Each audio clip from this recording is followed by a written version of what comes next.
Wednesday. Live show time.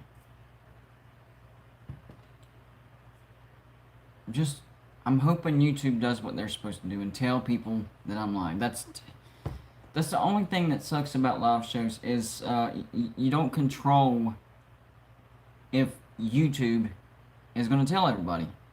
I mean, I could be live doing what I'm supposed to do, have everything set up, have all my content ready, all my notes ready, everything set up. But if YouTube doesn't do their thing, it's all for nothing. So YouTube, do what you're supposed to do. That's all I'm asking.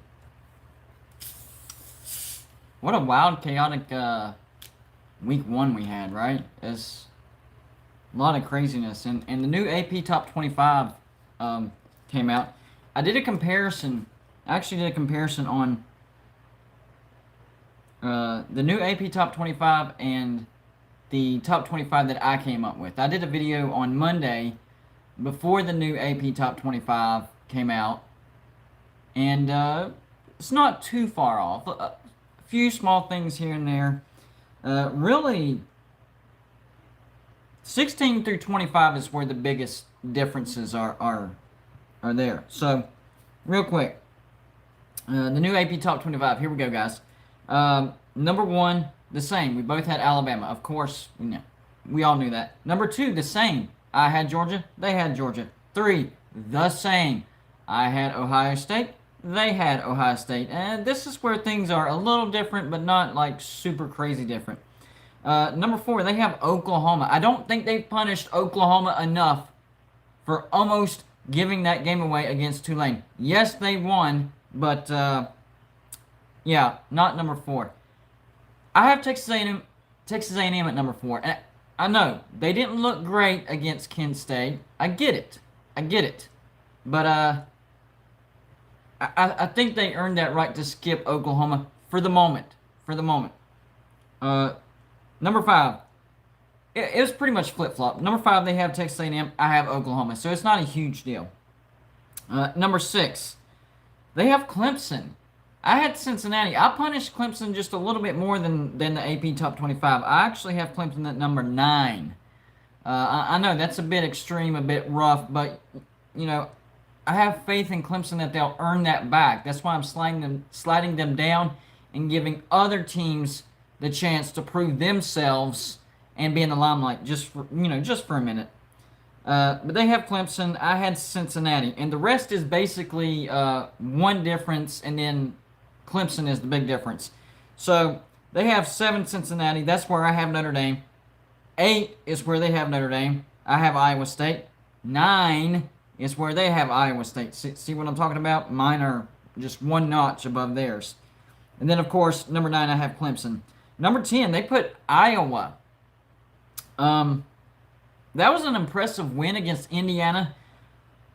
But y'all know me. During the course of the entire offseason, I was predicting that Indiana was going to be exposed. So I wasn't surprised. And it was at Iowa. So, I mean, what was supposed to happen is what happened. So I think that's a little bit too much of a reward for Iowa. It's okay, though. I have number 10 USC. I think they beat a really good San Jose State team. San Jose State is going to make a lot of noise in the Mountain West, right up there with Fresno State. So I think that was a quality win. I had USC at number 10. Number 11, the same, Penn State. So we were on the same page there. Number 12 is where they have Oregon. So they only made Oregon fall 1 spot. I made them fall 3 spots down to 14. Number 12 is where I have Iowa. So I rewarded Penn State 1 spot more than Iowa. If you really think about it, that makes sense. Penn State went on the road and beat number 12, Wisconsin. And I said Wisconsin was going to be good, even though Graham Mertz didn't look all that great. But a road win against the top 15 team, I think is a little bit more impressive than a home win against a team that I said was going to get exposed this year. I'm just saying, guys. I'm just saying. Number 13, the same. They kept Florida at 13. I kept Florida at 13. 14 is where they have USC. 14 is where I had Oregon fall down to. 15 was the same. So me and the AP saw eye to eye at number 15, and that's Texas.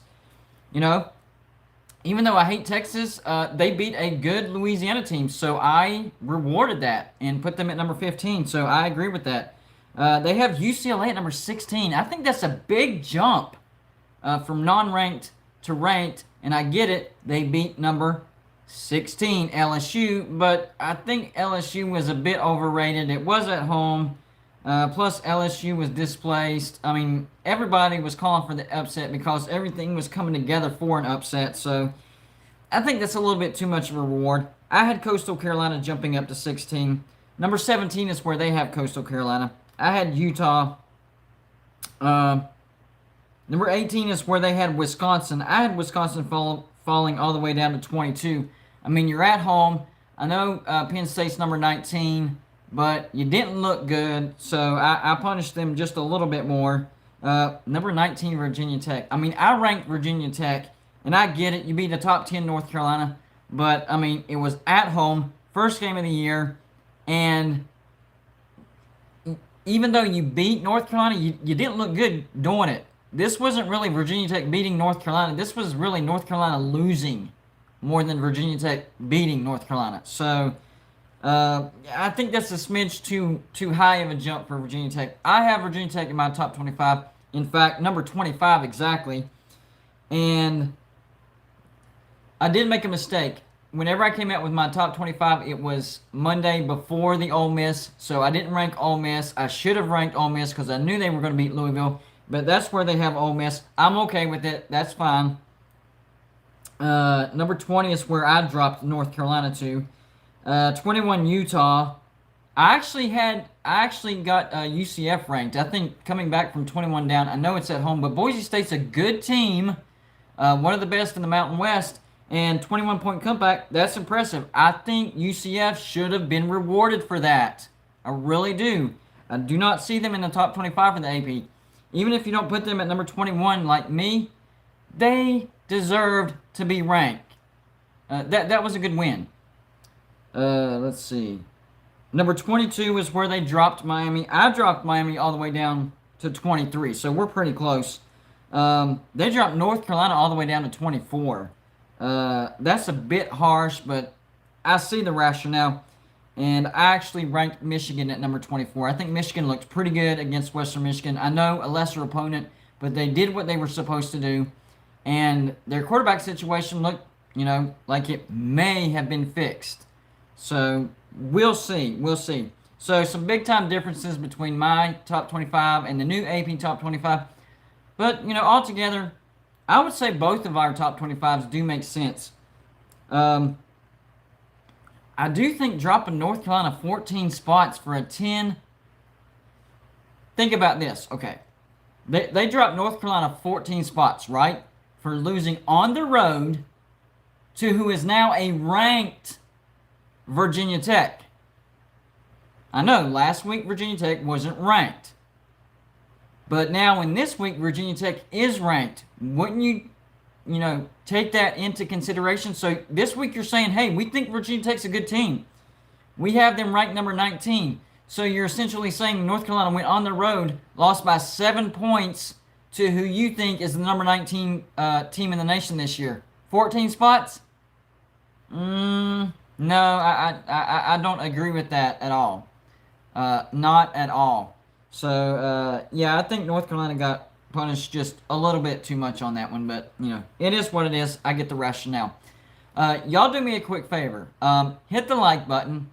It's not to stroke my ego or say, hey, Golden Blue Dude, good job. No. What that does, it hits the algorithm for YouTube, and it gets this live show suggested more. We get more people in, we get more conversation, and the show is more active. So basically, think of it this way. You hit the like button, you are contributing to making this live show more active. And the more active, the better. More trash talk, more whining, more crying, more bragging, more all of that good stuff. So that's all you have to do. And it's easy, simple, and free. I mean, Oh, and if you don't like me, hit the thumbs down button. That helps too. I'm okay with the new AP Top 25. I didn't agree with North Carolina being punished as much as they were, especially since they decided to rank Virginia Tech. That's kind of an oxymoron, if you ask me. So you're saying you think Virginia Tech's good because they beat North Carolina, but you think North Carolina's really bad now because they lost to Virginia Tech. That doesn't make any sense. Like if you wanted to drop North Carolina down to 20, one spot under Virginia Tech, I can understand that. I can understand that, but yeah, way too much harshness going on for North Carolina.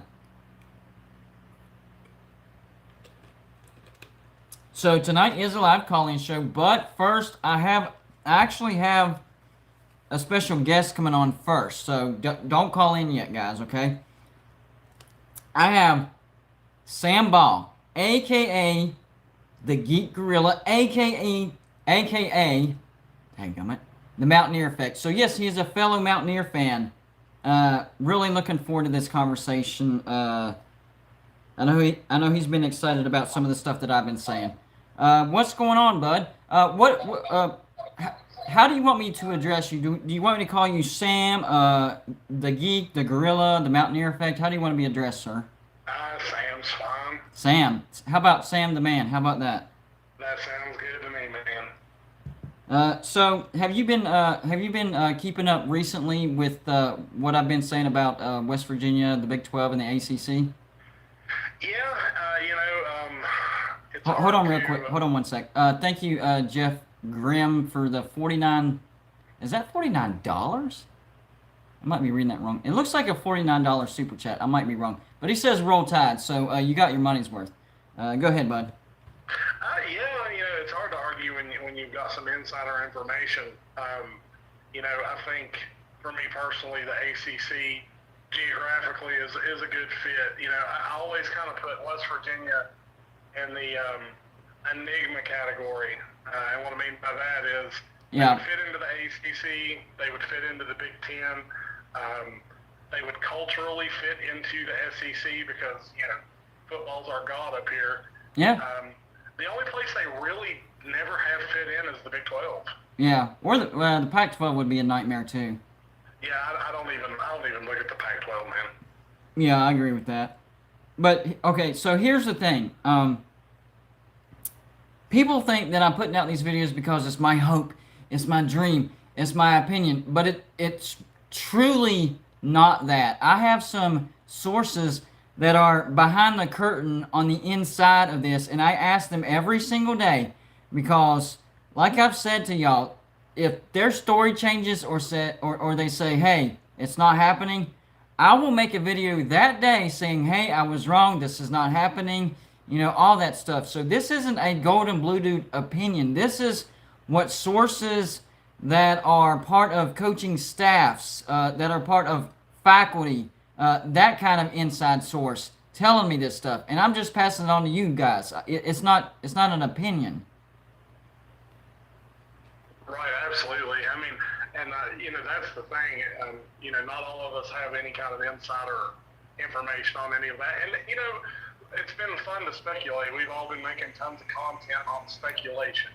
Oh yeah. West Virginia could really fit anywhere. One of the top 15 winningest programs in the country ought to be welcome in any conference. Yeah.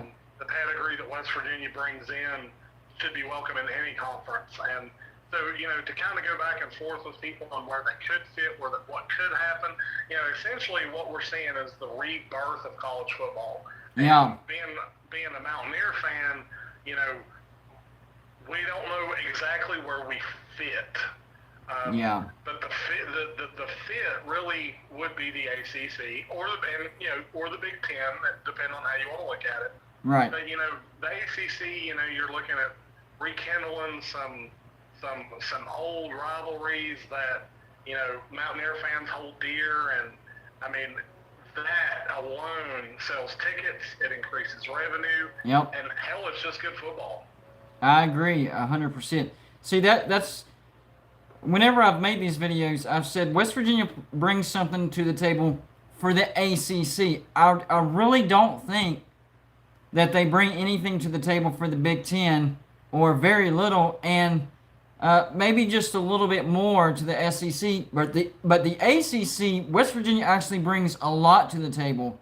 I've mentioned the rivalries that are built in. West Virginia is going to bring those teams more eyeballs for those games that they play those teams, and they're going to bring in revenue, so they do bring something to the table. And we have a smart president, Gordon Gee. He's had a sit down with Jim Phillips, the ACC director, and the biggest issue was our academics. Well, Gordon Gee had a sit down with him and explained to him, hey, the reason our academic numbers are the way they are is because we don't send our lower academics elsewhere like most universities, and that skews the number. So what they did was they accounted for those lower academics not going elsewhere, and lo and behold, West Virginia's academic numbers actually are where the ACC want them to be. You just have to take that into account. Yeah, I think what kind of, I guess from the beginning for me with kind of doubting the ACC from my perspective was Clemson coming out talking about West Virginia being another mouth to feed and how the revenue just didn't equal out. But I also kind of look at that as when you introduce a team like West Virginia who is they have the ability to win games they shouldn't win and lose games they shouldn't lose. And that's a dangerous team to welcome into your conference. It really is. You never know what you're getting. And every 12 to 15 years, West Virginia absolutely builds a team that is in the national spotlight, competing for a shot at the national championship. And why bring that in if you don't have to? And that was kind of my thinking on that. But like I said, some of the information that you put out and some of the sources that you've got, I mean, I don't know who they are, but it definitely changes the way I look at the way it's going. I think they are ACC bound. Yeah. I think kudos on those sources. Yeah, the thing is, it's not me being able to connect with people. These particular sources, I've actually known for 20 plus years, and I just never needed this type of information, and it just came around this year. Hey, this might be good for this, and they were willing to talk to me about it. So it's a circumstance type of thing. I didn't reach out to them. We've always been connected. There was just no need for this type of information till this year. That's the best way I can explain it. Yeah, I was kind of curious, wanting to talk a little bit too about Gordon Gee and his standing when it comes to FBS expansion. Yeah. That's really, I don't think people understand the position of power that West Virginia is in when it comes to, unanimous expansion and him being on the board. Right. Explain to us a little bit how really that's the monkey wrench in the whole thing. Yeah, and that's another thing is people don't realize how much connection he has to the ACC. He is big time friends with Jim Phillips and a lot of people that are on the board. And he would have a lot of pull in the ACC. These guys have known each other a long time. This isn't something where, we're thinking about West Virginia, so let's talk to his president. It's not like that. Gordon Gee has known these guys outside of West Virginia for a very long time. This is a friendship type of thing. So I'm sure they've been talking a lot longer than what we even realize. Maybe even over dinner stuff, friendly chat like that for years, and we just didn't realize it. And now, lo and behold, conference realignment is coming to pass, and they'll be like, hey, let's get serious about this. I think that's the angle that people really miss about this, because they don't realize how much pull and how much connection Gordon Gee has to a lot of things, to be honest with you. I mean, he used to be at Ohio State as well. Yeah, I think, I call him a little ace in the hole. I think. Oh he, yeah, I think absolutely. he really knows what he's doing, and I know in the beginning I was upset because West Virginia is so quiet about everything, but then once you start connecting the dots and where he's worked with folks and where he's come from, you kind of understand why he's being quiet. He doesn't have to say anything. Exactly. He's a very smart individual. Very smart. I mean, his actions alone, I think, even if say the ACC thing would fall through, I think his actions alone and his connections and his ability to manipulate the FBS expansion Yeah. is going to be enough to get West Virginia into a Power 5. Yeah, At the because end of the day, that's what we all want. right. And, I'm all for the SEC. Let's go take on the best. But in the grand scheme of things, the ACC, makes perfect sense. Right. It'd be big ticket sales for all the schools around us. I mean, it really would be a communal help to all these teams. Yeah, this isn't just this wouldn't be just a win for West Virginia. This would be, whether you agree with me or not, this would be a win. I'm not talking to you. I'm talking to all the naysayers. This would be a win for the ACC as well. Oh, absolutely. And that's the thing. And I have a perspective on that too. Talking about how West Virginia is kind of an unpredictable team. But that's also entertainment value. Well, half the damn teams in the ACC don't want to play West Virginia. I don't care Right. what anybody says. That's the truth. They don't want to Yeah. play them year in, year out because you don't know what you're getting. And we finally have a nice, polished coach who, even though I want to smack him sometimes, Oh yeah. is the best recruiter we've probably ever had. Oh yeah. He's the best program builder we've ever had. He's the most likable coach we've had probably since Don Nehlen. Definitely. I agree. He's 41 years old. And that's a scary thing to look at with what he's building up there. I Yeah. don't care who you are. If you don't see it that way, you're wrong. Yeah. Really, the only thing that scares me is, number one, if Mark Stoops starts losing at Kentucky and he gets fired, or the opposite, he starts having a ton of success and he moves on, and then the Kentucky job is open. The Kentucky job is the only thing that scares me as far as pulling Neil Brown away from West Virginia. I agree totally. I see. I think West Virginia would be another Vanderbilt in the SEC. No way. No, that's No just way. that's just a troll. That's just a troll. Here's They the know truth better. of West Virginia as I see it. West Virginia is a mid-tier team. They have been my whole life. They've been the 15th most winning team in the country. Yep. They're going to be a middle-tier team no matter what conference they're in. Yep. And they're always going to win games that they shouldn't win, and they're always going to lose games that they shouldn't win. The difference now is, like I said, we have a coach that I think we're all behind, that can get us over that hump that, Dana was never going to get over that hump.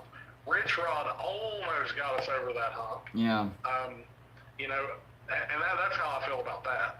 And the thing is, Dana Holgerson badmouthed this on the way out. He wanted to raise. We said no. He left. And then he goes on to say that West Virginia will never be any good in the Big 12 because you can't recruit at West Virginia, because he was recruiting in the high 30s, low 40s. Second, third class under Neil Brown, top 20 recruiting class. So, freaking liar right there. And people forget about the basketball aspect. Not only is West Virginia a pretty good team in football, but we have a really good team in a really good program in basketball as well. For sure. I hope we can keep Bob Huggins propped up for a few more years. I don't Yeah. know who you could ever replace him with or bring in to do what he does.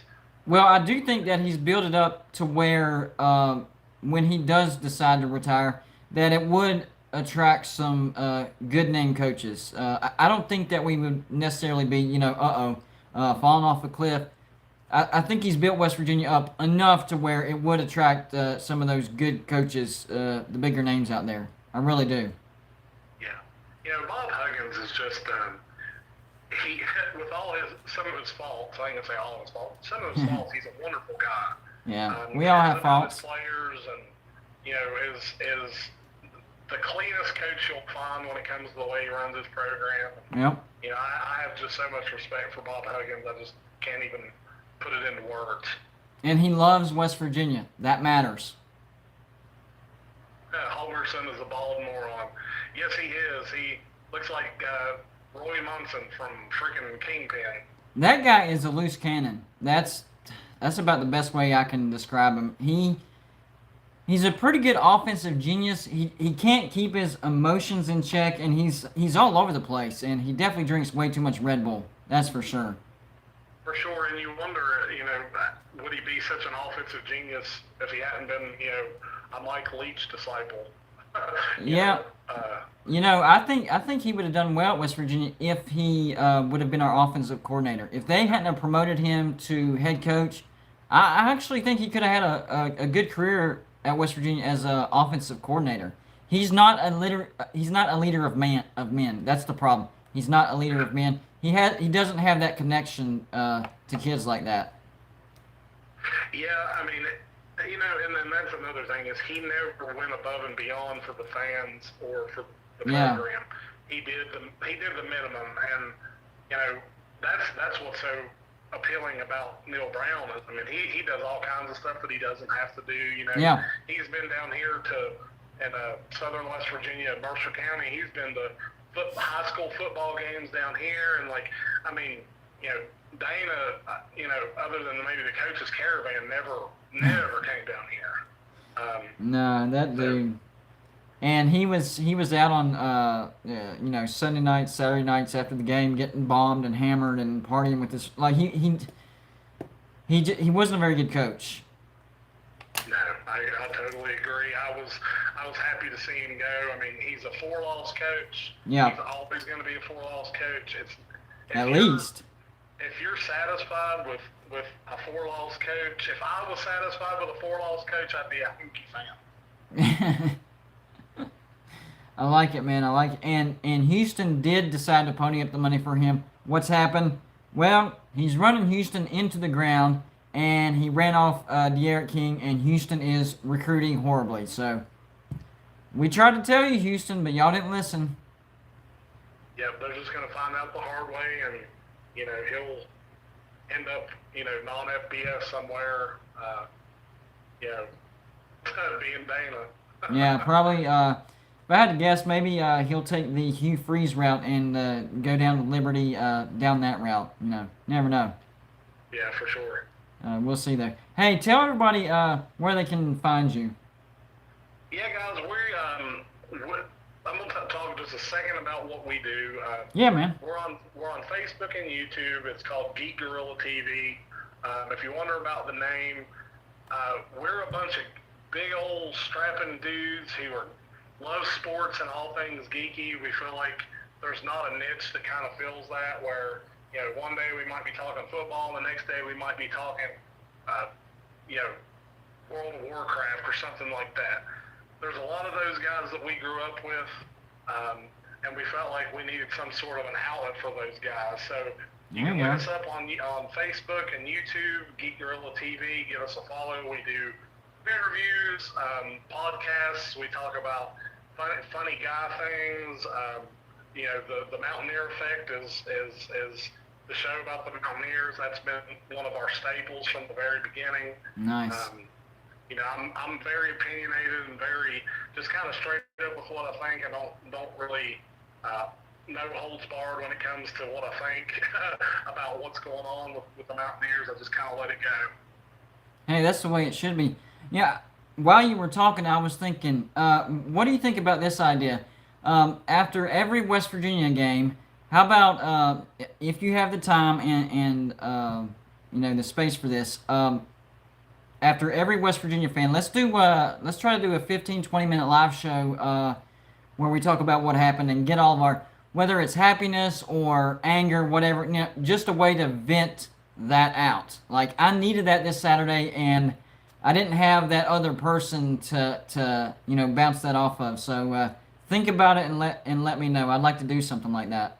Oh, brother, that's a hard yes. Okay. Absolutely.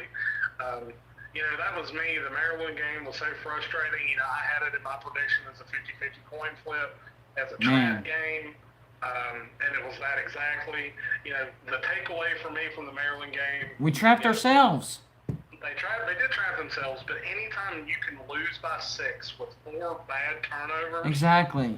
that's a good thing, and that's what you got to focus on. That's what I wanted to point out to all these people who say, "Oh, West Virginia got their butts whipped." No, did you not watch the game? West Virginia had 4 turnovers, and we still only lost by 6 and had a chance there at the end. West Virginia beat West Virginia. Maryland did just enough to capitalize on those 4 turnovers. I mean, that interception in the red zone, that was at minimum a 10-point flip because they got a touchdown off that drive, and we could have at least gotten a field goal. So it could have been a 14-point flip had we got a touchdown there. So don't give me that crap that Maryland whooped West Virginia, because that's not what happened.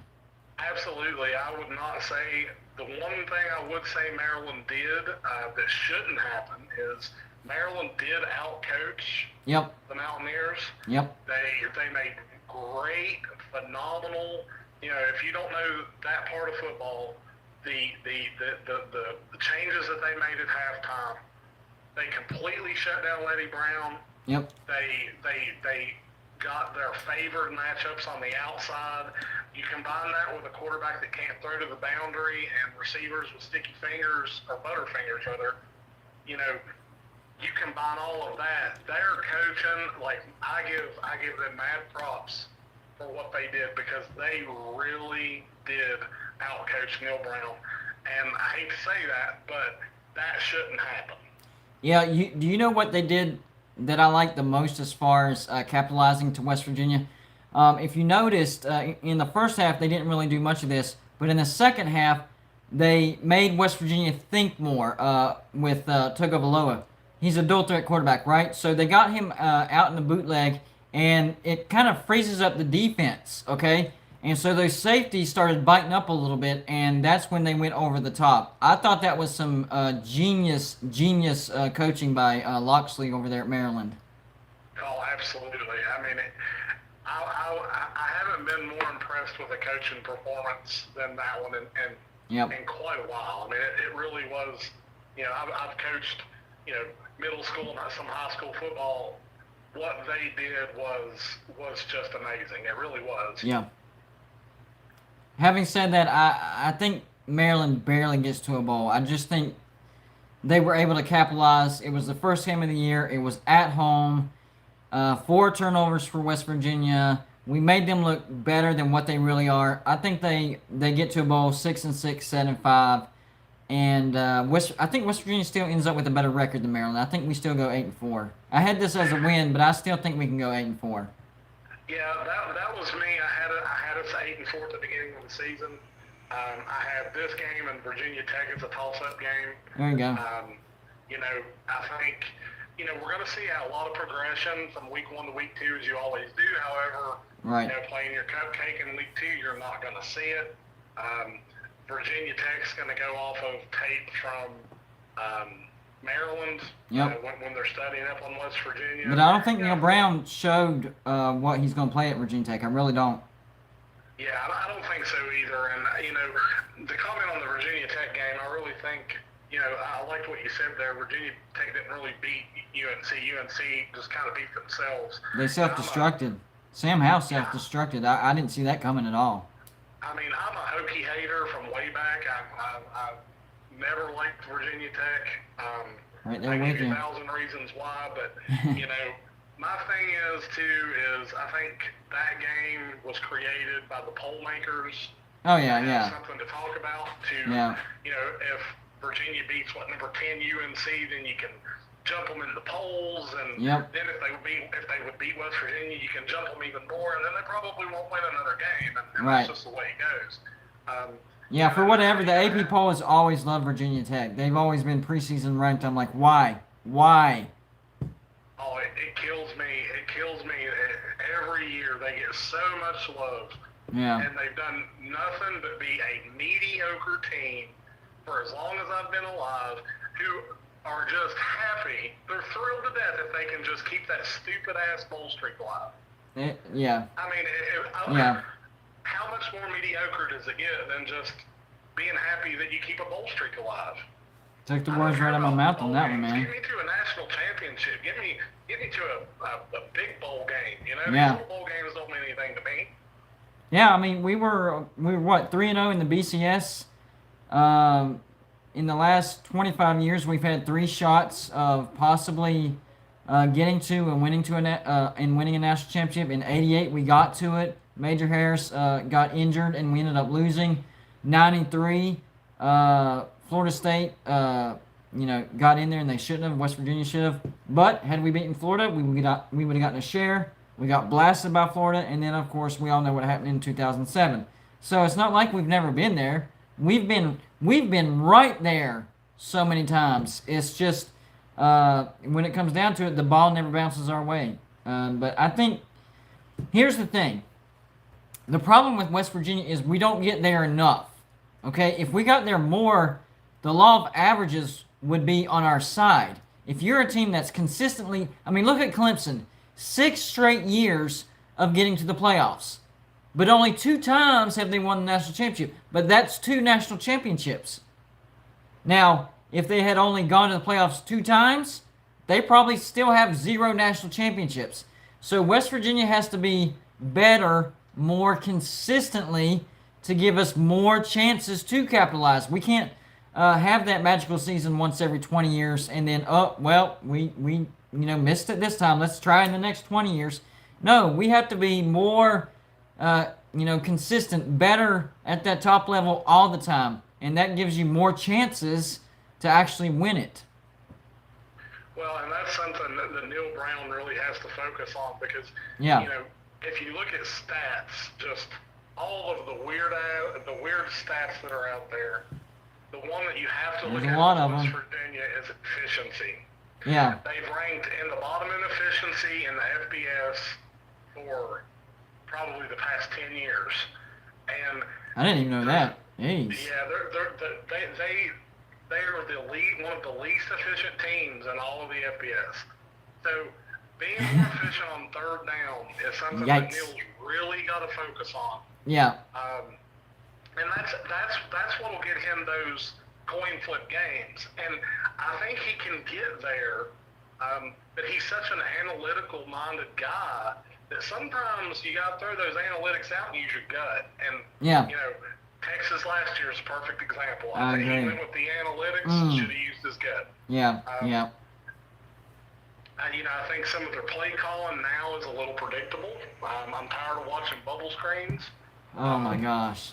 My question to you is, is Neil Brown too loyal? Does that make sense to you? You get what I'm saying? Yeah, I get what you're saying. I don't think he is. I think it's more about a confidence thing. I think he looks at who has the confidence. And Daggy, they were saying Daggy had the confidence going into this season. I don't think he has it now. He will start the LIU game just because, he's been our starter.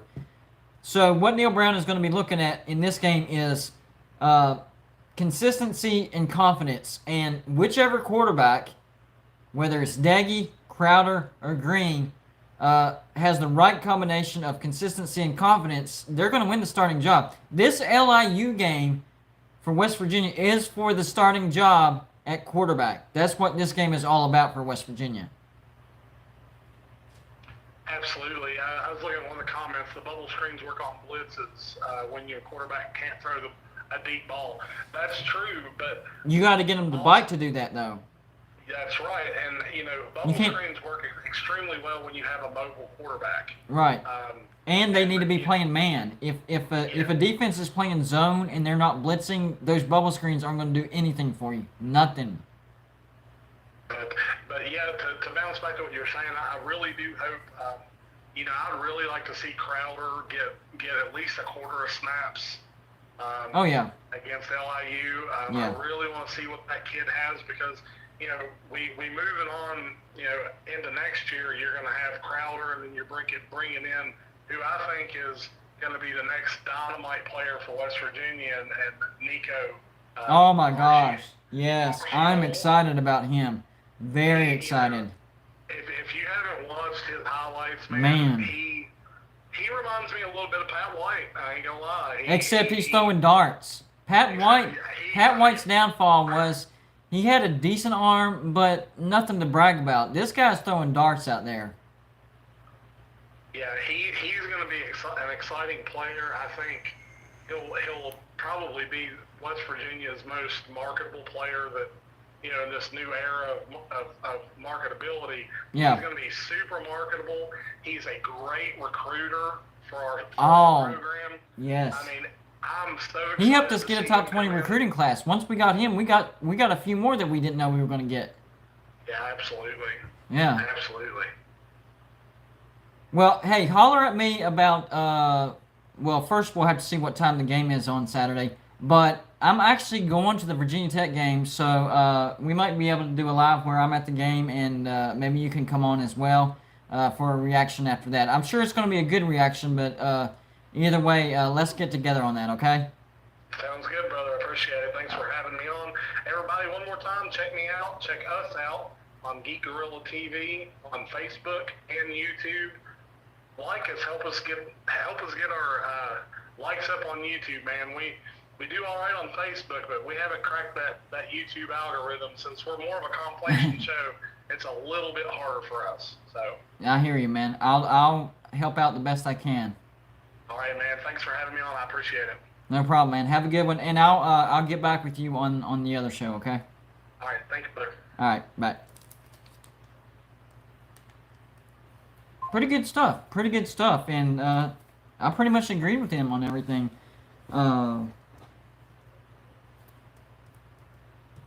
Yeah, we got to stop throwing bubble screens on those zone defenses. It doesn't work. The bubble screen works when you can get that other defense to bite and they're not playing zone. They have to be playing man. And whenever you throw that bubble screen, they're in man coverage, right? You need to have a receiver that can make that one move. Because it's still going to be man-to-man. Your other guys are going to be on their guys. But you're going to have that one guy, and you're going to have to make that one move to get that 15, 20 yards that you're wanting. So it's pretty much three scenarios for that bubble screen. You need to be watching for blitzes. You need to make sure that defense isn't in a zone for sure. And the third thing is you need to be throwing to the wide receiver that you know has them legs. Catching is one thing, but the bubble screen is all about the legs because you have to make that first person miss. You have to, or it's going to end up going for a loss. Yeah, you can call in whenever you want, Tiger, and anybody for that matter. Special shout out and thanks to Sam Ball, Sam the Man, aka Geek Gorilla, aka Mountaineer Effect. I really like that last name, by the way, Mountaineer Effect. Hey, if y'all haven't already, make sure to hit that like button. What y'all doing? Hit that like button. Go on, hit the like button. It hits the algorithm for YouTube, gets this thing promoted and suggested elsewhere, and gets more people to come into the chat and talk with us. Talk more trash, more whining, more crying, more bragging, more everything. Good stuff. I believe this is the one and only Tiger Baskins. What's up, bud? What's up, big dog? Let me know if I'm going in and out. I don't get great service down here, but can you hear me well? Oh, yeah, you're good. Let me remind the people of one thing real quick before we get into this. Y'all don't forget, guys, I have a score prediction contest every single week, all right? This past week, we had a tie. It's pretty simple. All you do is go over to my Patreon page and join it, and you're eligible. And right now, the prize money is $20 every single week. This isn't you have to wait till the end of the season to get the prize money. No, every single week. And if we get more Patreons, I'm going to bump it up to 50. If you join the $4.99, you get one prediction every week. Every week. If you join the $9.99, you get two. And if you join the $19.99, you get four. Right now, we're right at 15 Patrons, I believe. We're trying to get to 20 to bump it up to $50. All right, bud, I'm done. Go ahead. That actually sounds, that sounds very appealing. I'm going to have to check that out, big dog. Yeah, and people ask me, well, why are you requiring us to join a Patreon? Well, I'm handing out, if you add it all together, okay, so per month at the $20 range, we're talking about $100, around $100. If I bump it up to 50, we're talking about around $200. So, for the Patreon page, that's to, kind of lighten the load as far as me paying out the price. And, it helps me get the Patreon page bigger. So Agreed. that's why. I think that's a good idea, dude. Well, I won't take too much of your time, but I would love to talk some football. Would you Wrong like to channel. talk I'm hanging up. Wrong channel. No, you're good. Go ahead. Would you like to talk about West Virginia first, or as you know, I'm a dog fan. We Well, can talk some. You know dog what? fan We stuff. I think me and Sam talk. I think we're good on West Virginia. Let's go to Georgia. Okay. Well, guys, I guess what I'll say about Georgia is, first off, whether you're a Disney dog or you're a fan that doesn't know very much about football, all you guys if you're in the comment section, they're gonna be here later. I'm sure you will be. Know that every single person that received a pass, that had a reception for Georgia's offense, was either a true freshman, which was a senior in high school 3-4 months ago, Yep. or was a redshirt freshman, because our top 6 pass catchers are out. So, as far as, I know we probably didn't have the greatest offensive game that we wanted to, but at the same time, there's not one team in college football nor college football history that has ever had that statistic. Where Right. every single pass catcher in the game was a true freshman or redshirt freshman. So, as far as offense, I'm not too worried about that. As far as the defense, Clemson's just as good as they were before that game as they are after. Yes, exactly. Georgia's defense is just, Georgia has a good defense. And it's okay to say you got beat by a good defense, I think those were the top two defenses we were watching. I agree. I do agree with that. I think Alabama always is in that top 5 range because they always finish the season with a top 5, top 10 defense. That's a But as given. far as just ridiculousness on defense, Clemson has the most returning defensive starters, defensive players in college football. And they're the most talented roster, one of them having nothing but 5 stars loaded across their roster. So it was nice as a Georgia fan. I guess I kind of was happy to see LSU lose to UCLA. I thought Who was called nice. that? Who called that? Who called that? You definitely did. I called that. I know at the beginning of the season, I definitely gave Chip Kelly his credit. Yeah. That was the one thing that I tried to tell people was Chip Kelly going into what was it, his 4th year or 5th year? Fourth, I believe. Yeah, it's like Yeah. Chip Kelly going into his 4th year at Oregon. Did the same thing. Whoops and tail. So I think UCLA could compete for the South. I really do. Agreed. I agree with that. And if I'm Clemson, you just had troubles with your offense coordinator because if people don't know, Clemson last year had co-offensive coordinators. Yep. And one of them just left. So the guy that's still there just crapped the bed against Georgia. Oh yeah. Oh yeah. Just saying. So, it might be looking to get somebody like a Chip Kelly or Well, somebody like that. But And for Clemson's defense, you forgot to mention the targeting machine himself, Salsky. Necro! Yes, Necro. Yeah. If he had a brown one back there, would we call it the Tootsie Roll? I would definitely call it the Tootsie Roll, and I would give you credit every single time I said that. Man. It was good to see Georgia play. Good to see LSU lose, not because I hate them, but just good to see UCLA step up. Good to see Vanderbilt lose to Oh East my gosh. Tennessee State. Oh my goodness, 20-3. And that dude that said West Virginia would be the Vanderbilt of SEC. That's I just am straight an SEC man, stupid. but West Virginia ain't losing to East Tennessee State. Like, No. I'm sorry. No. Like, come on now. That was a little He harsh. but- that dude knew better than that. He knew better than to say that. Come on now. Yes. Say it again. I said that dude knew better than to say that. He's just trying to rub me the wrong way. It didn't work. It didn't work because I know better. Quit rubbing Golden Blue Dude the wrong way. Be nice okay? to me. What did I ever do to you? Come on, Exactly. guys. Man. Exactly. Now, Pitt fans, I give y'all a pass. Y'all are allowed to be mean to me because I'm mean to y'all. Well, and it wasn't as much of an upset as people want to say, but just to go a little on the West Virginia Maryland game, guys, you got to give Maryland credit. Not credit as far as the game. Maryland has recruited a hell of a team. Now, granted, Yeah. West Virginia beat themselves, but Maryland does not have a crappy team. So, Yeah. with that being said, West Virginia gets their crap together, y'all don't have a nice team this year. Y'all have a very nice team this year. If you watched the game, you literally saw our defense get better as the game went on. Like, Yes. I was worried in the first quarter. I was like, oh, crap. We're taking a big step backwards on defense this year. But I was like, by the end of the game, I'm like, hey, this loss was not on the defense. It was on our offense crapping the bed, throwing the interception in the red zone, and committing 4 turnovers.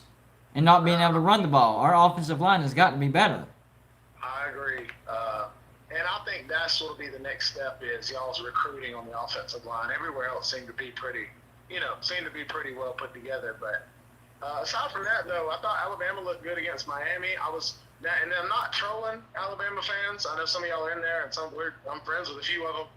Guys, I was very surprised that Miami was able to get through Alabama's offensive line like that. Because even though Bryce Hall is a good quarterback, we know he is, we saw it, Yep. we had him running for his life. Yep. I was very He earned his surprised worth. that- He earned his worth. He did, but then I thought Clemson's defensive line is better than Miami's. Oh, man. Yes. Georgia's defensive line is better than Miami's. Yeah, that's actually one of Miami's weaknesses this year is their defensive line. They lost pretty much everybody.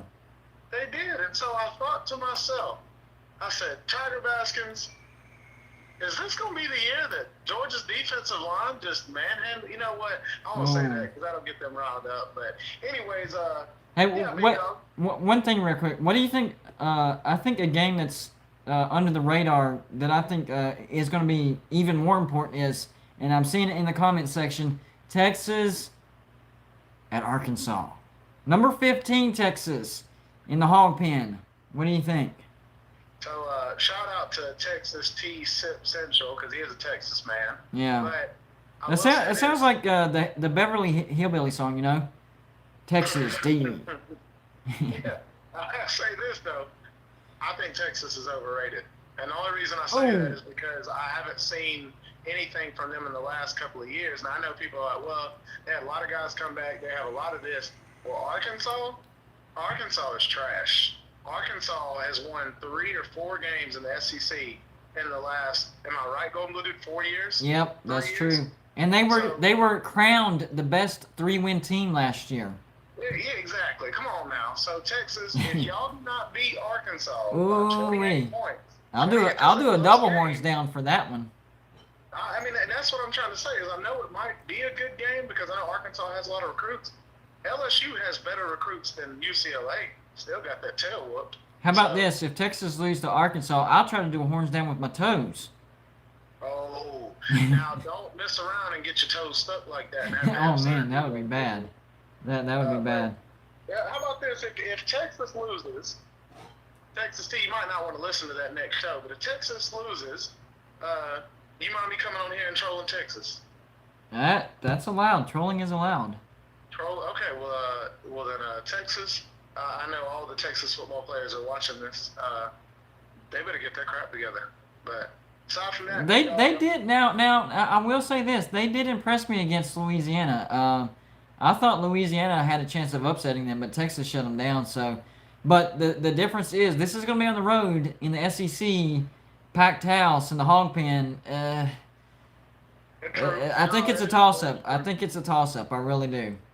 I do not know. I've not looked up enough about Louisiana, but I don't know who all Louisiana has on that roster. I don't know why they're ranked. Well, I mean, it's- maybe they finished last year strong. Don't get me wrong, but It's Levi Lewis, their quarterbacks. That's the biggest deal, and they pretty much got everybody back on defense. And people were going by what they did last year. I think they were a 1-loss team last year, and they were pretty good. They were pretty good. and they might be, but I do believe that Arkansas right now, without even looking at either of the Well, rosters, hold on. If Texas wins, GBD got to do a double horns up. I never agreed to that. That is not happening. No. No. I never agreed to that. I am on record right now. I am not agreeing to that. There you go. There you go. Well, no, but I do, and I like the troll talk. I think we've had a healthy troll comment section, except for one, the Zane guy. And if you're still here, buddy, I don't know why you're watching a show you don't want to watch. I'm so sorry that you put yourself through that kind of pain. Man, talk about some agony. Why would you make yourself watch a show that you don't Exactly. like? My gosh. you don't want to watch it, bro, you don't Do have yourself to a watch favor and click off me, man. Don't do that to yourself. it. But nah, good luck to West Virginia. Who do y'all play this next week? The tune-up game, Long Island. Oh, okay. Well, good luck to y'all. Hopefully, this is the game that y'all's offense kind of, you take away all the turnovers, then I think you put up points. I think this is the game where y'all will put up 40 or 50 points, which will be good. Very, very good to see. I mean, if you think about it, we left at minimum, I'd say 14 to 17 points on the board. Oh, easy. Against them. Against Maryland, 14-7. Yes, agreed. Yeah, so. I agree. I think we'll be all right. We'll be all right. I'm good, though. Unless you have anything else that you want to ask me or anything. Let's see. I think there was one more other thing. Dadgummit, I can't remember it now. You got me off track. Ah, crap. Must have not been important because I can't remember it. Oh, well. If I think of it, I'll holler at you. How about that? What now? I said, if I think of it, I'll holler at you. I'll literally call you while I'm on the show. I would not mind that at all. Now, just I'm going to be listening, so just tell me when you're calling me, okay? Okay, I got you. All right. No problem. Big dog. Peace, comment section. Oh, wait. I just thought of it. The Penn State comment. Penn State, before the beginning of the season, I said Penn State was going to bounce back and have a 10-win season for sure. No offense to the Penn State fans in the comment section, but I am a member of some of your Facebook groups, and y'all were depressed over there for no reason. I'm like, what in the world is going on over here? You have James Franklin, and they were way too focused on what happened last year, and I get it. You started out 0-5, and Penn State's never done that. But James Franklin has averaged double-digit win seasons at Penn State, and he went 9-4 in back-to-back years in the regular season at Vanderbilt. Y'all going to be fine. And what happened? I actually had Penn State losing to Wisconsin and still having a 10-win season. So beating Wisconsin on the road was a bonus for me. I'm telling you, Penn State's going to be dangerous. Ohio State better be thankful that they get them in the horseshoe. And I guess to add to that point, guys, Penn State has one of the most loaded rosters in all of college football. They do. Proved that last year when they had 2 defensive ends go in the first round. Yes. Not Georgia, not Alabama, not Clemson, Penn State. Yeah. So you better start thanking your coach, Mr. Franklin, and just, take the season for what it is. And I'm just saying, I agree with you, dude. Hey, hold on. I missed a super chat real quick. Hold on, my bad. Where'd it go? Geek Gorilla. Good old Sam. Geek Gorilla TV. $5 super chat. Appreciate it. When Texas hits the SEC and stops getting their butts kissed by the Big 12, they're going to want to go back. Oh yeah, first 5 years of Texas in the Big 12 is going to be hell for them. Hell. Unless they can get their stuff together now. That's why this year is such a big year for them, because it's almost like you've already got the part. You've already auditioned and got the part. Yeah. Now it's time to strengthen your roster and get ready for that. Maybe start recruiting for the SEC. I got you. So I do agree. Last thing though, if any of you dog fans are in the comment section, I know Golden Blue Dude is very realistic when it comes to our dogs, and that's why I even listen to him, because he's not a hater. But I'm also a dog guy too. I'm a Georgia fan, and if you want to hear some more Georgia content, you're welcome to come on over to my channel. I don't have as many subscribers as Mr. Golden Blue Dude, but I'm working on it. Do what now? You working on it? Yeah, I'm working on it. But no, I appreciate you letting me come on, dude. No problem. Great call. Thank you. No problem. Anytime, man. Have a good one. You too. See you, bud. Bye. TB in the house. Very engaging person. I love it when he calls in. Let's see. Colin, my sources are telling me WVU is going to be part of the new Group of 5 Big 12. Yeah, good sources there. Texas TSIP Central. I love your name. Golden Blue Dude. If not, you're going to give a... Wait a minute. If not, you got to give a double horns up. I must have missed something. We said hook 'em. Well, I know you wanted me to give a double horns, a double hook them if you want. It's just not happening. I can't do it. I can't do it. I'll talk highly of Texas. I'll say congratulations.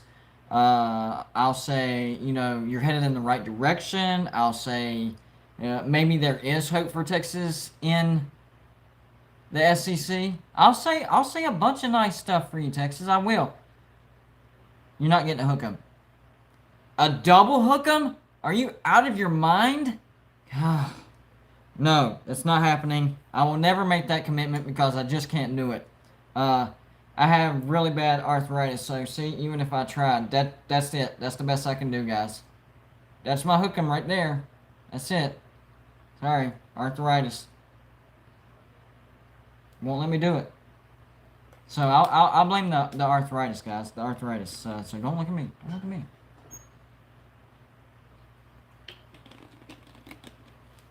What about Oklahoma? Do we have any Oklahoma fans in the chat? Because I'm very concerned about your defense, and I thought that y'all were going to change the lyrics this year because of Alex Grinch, and it's looking like a Big 12 defense again. Hey, you're on with Golden Blue Dude. Hey, roll tide. What's up, bud? Hey, to let you know that 49 donation I gave you earlier, that's pesos, so you gotta buy tacos. I saw that. It translated over to like $2.46. Hey, I still appreciate it, man. I still appreciate it, for sure. So, I can't do American on this phone, so. I got you. So, okay, you call in from a Mexican line. Are you actually in Mexico right now? Yeah, right now I'm in Mexico City. Okay, so how is it down there? I don't think. Let me think. Past lifetime, in a dream. Nope, I've never been to Mexico. How is it down there? Oh, I love it. Do you? I'm a wounded veteran. I'm on disability. I gotcha. I can't afford to live in the United States. I come down here in my disability. I live great down here. Hey, there you go. Okay. Doing what it takes, man. I hear you. Please tell me you have access to college football down there. Oh, yeah. No, I pay $6 a month for my cable, and I get every football game that's got a TV station. Wow. That's a pretty good deal. So what'd you think about your Tide, man? You know, I was shocked. I thought it would be a lot closer. I thought we would beat them. I predicted 42-17, but I predicted the first half would probably be a 7-point game. Right. I was right there with you. Out like we did. I thought the depth would win it for you guys, but y'all jumped on them early, like 21-0, like within what, the first 10, 15 minutes of the game. I was like, crap. Yeah. And like Tiger Paxton said, you know, our offensive line, well, we had 3 people playing different positions on our line. I did not know that. Wow. Yeah. How did that come about? We had people playing different positions. So I'm not saying we're going to have the best offensive line. I don't think we're as good as we were last year. But I think we're going to get better before we start playing teams like Texas A&M. Yeah. And getting into, you know, the big games. We should be all right. Well, did you watch Texas A&M against Kent State? I know they won comfortably, but they didn't look great. They didn't look like a top 5 team against Kent State. They struggled early. I was more impressed with Ole Miss, to be honest with you. Ole Miss. I tell you what, I think I don't know if you remember, we talked about this before. I'm not worried about Kirby Smart and Jimbo Fisher because I don't think they're offensive-minded enough. Right. Lane Kiffin scares me. I mean, Yeah. Lane Kiffin is like Steve Sarkisian. Sarkisian. Now, he's a genius at offense. If you give Ole Miss just a little bit of a defense, they're a contender. Did it make you sick to your stomach to see that first-year head coach at Auburn look pretty stinking good? Because here's the thing. Newsflash. Bo Nix is actually a good quarterback. The problem is Gus Malzahn is not good at developing quarterbacks. Guess who is? The guy that came from Boise State. Very good at developing quarterbacks. I think Auburn could be dangerous this year. And that's actually me eating my own words because I had Auburn going like 7-5, 6-6, barely getting to a ball. I might go back on that. Auburn might be a dangerous team this year. Now, I'll be the first to admit, Gus beat Alabama 3 times. So I'm not saying that he couldn't beat Alabama, but I agree with you. If he could have developed any of the quarterbacks he had, Yep. they would have been in a lot more games against him.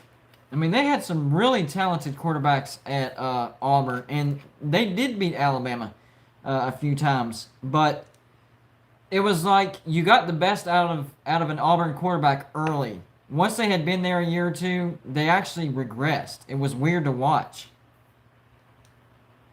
Right. Yeah. I mean, he was known for his spread offense, and he could get running backs in that, but he wasn't that great at developing offensive players, really.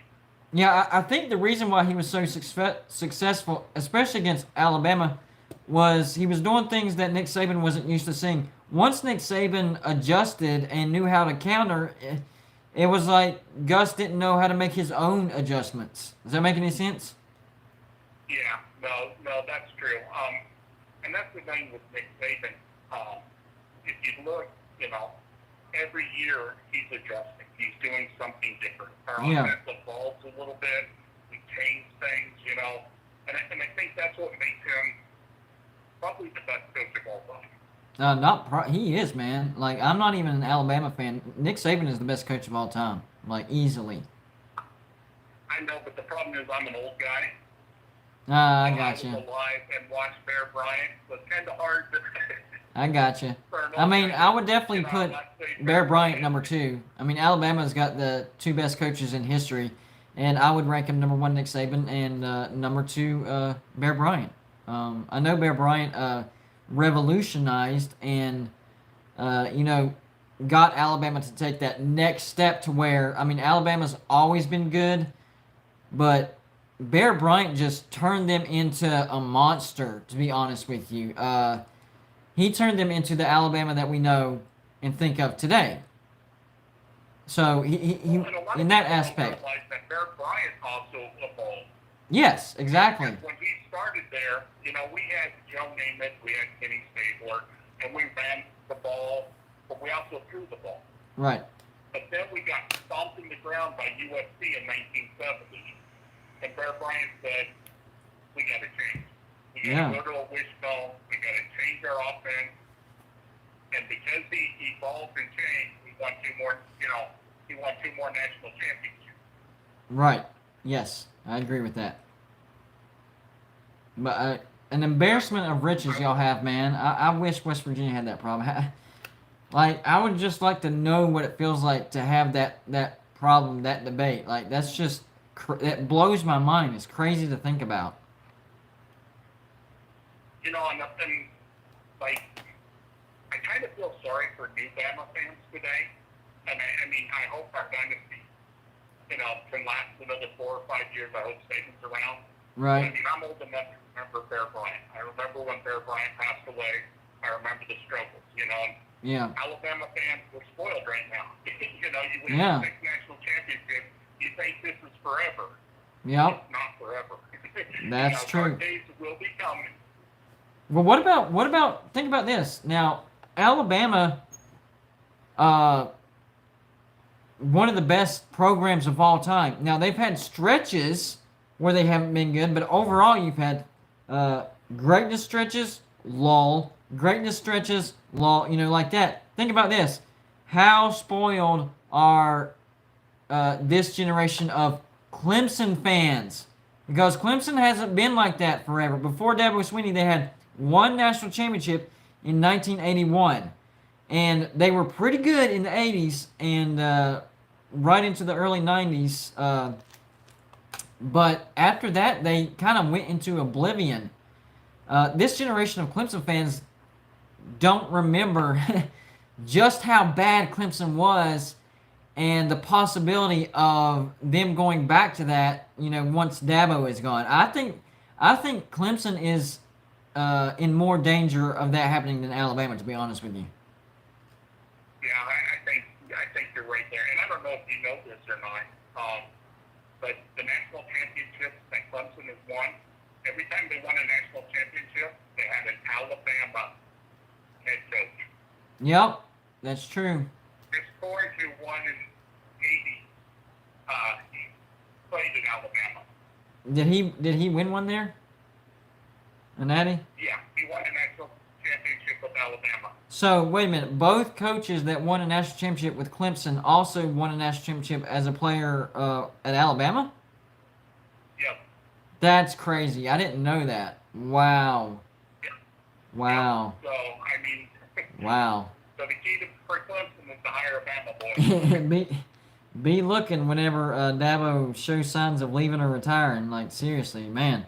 That's a good fact right there. I did not know that. I mean, I knew Dabo was part of the 92. Was it 92 or 93? I think it was 92. 92.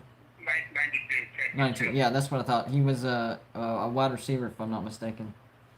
But that's crazy. Good stuff. I didn't know that about the other coach, Danny Ford, right? Something that surprised me this weekend, another game, was Penn State. Wisconsin had the ball twice, first and goal, Oh man. and they got stalled. And then they had it first and 10 inside the 20 and got stalled. Yeah. Penn State has a legit defense. And like I said at the beginning of this live show, before the season even started, I was telling Penn State fans, why are you freaking depressed? Why are you saying you need to get rid of James Franklin?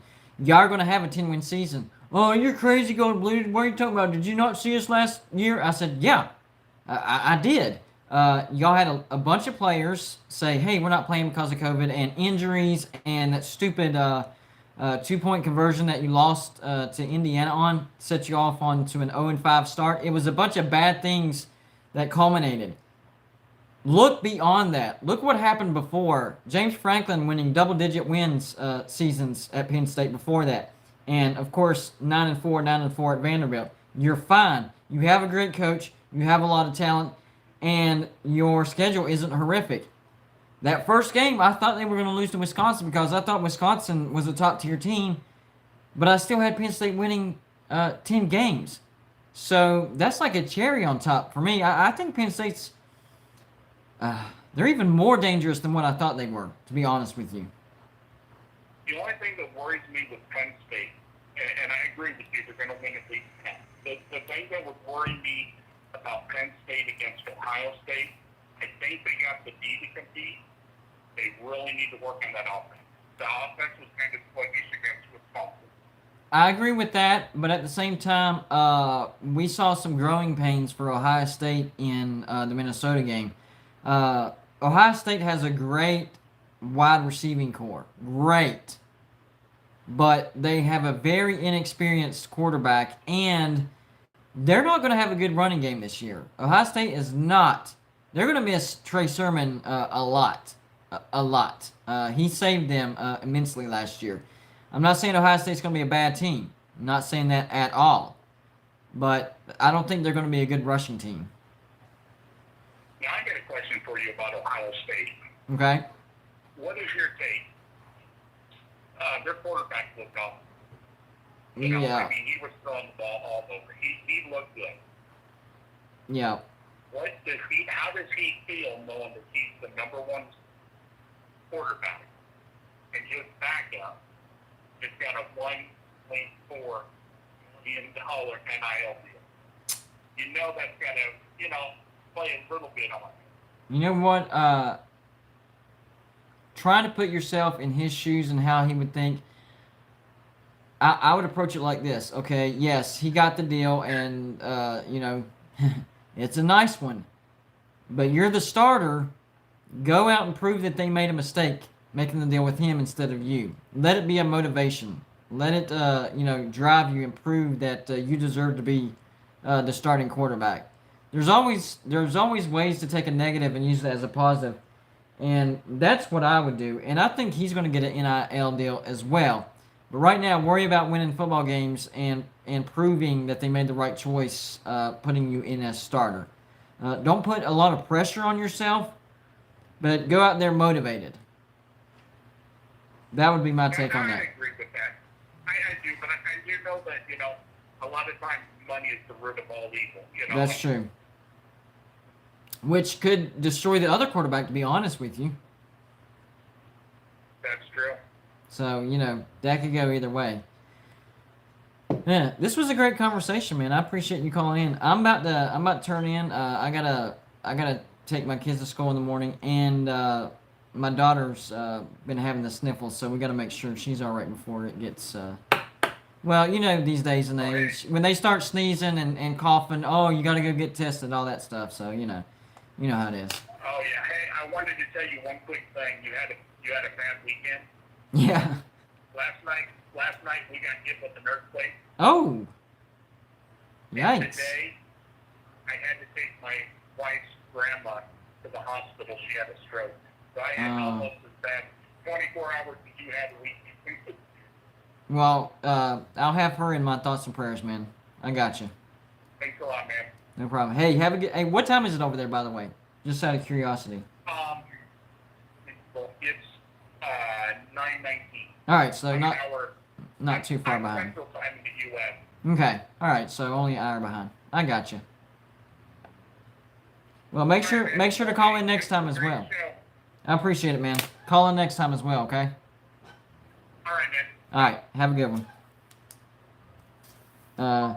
See, I prove that I can get along with anybody, and I even have a Pitt subscriber that calls in, and I get along with him as well. So even though you try to troll me and talk trash about West Virginia, I don't take it personal. It's all good.